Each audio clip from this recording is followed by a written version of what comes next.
hamruhusiwi kisheria kuingiza mitumbwi kwenda kununua samaki kwenye visiwa au kwa wavuvi.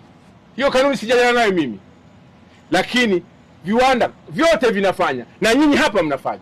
Yaani mtu akibisha hapa akasema hatufanyi, nitamwambia hii kamati ya ulinzi na usalama ikakamate mtumbwi wenu, mna faiba yenu inakwenda kukusanya. Na nina orodha ya wavuvi wanaovua na kuwauzia. Afisa masoko yuko wapi hapa? Afisa masoko wa kiwanda hiki. Wewe ndiye afisa masoko. Kuna mvuvi mmoja umemuuzia, umenunua samaki zake za milioni 10. Ukalipa milioni 7. Zikabaki milioni 3. Ikawa ni kuchenga kidogo kidogo mpaka uongozi ukashiriki. Mpaka vyombo vya ulinzi vya wilaya vikashiriki. Mkamlipa hiyo hela. Uongo ukweli? Kweli eh? Maana yake mnanunua, mnavunja sheria. Mimi nataka kuwa mkweli. Hizo habari hata mkurugenzi hazijua, nasikia leo. Lakini nimeshatengeneza mitandao, wananchi kwa sababu wamechoka wako tayari kusema.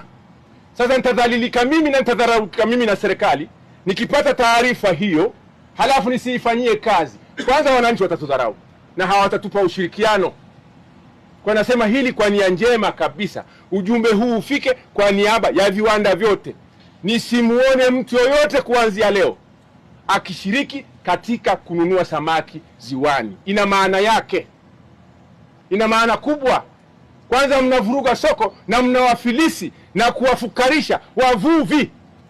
Na kwa sababu wakiwa na mapato madogo na ushindani usipokuwa wa haki, ndio wanaingia kwenye njia za kuvua bila kufuata sheria.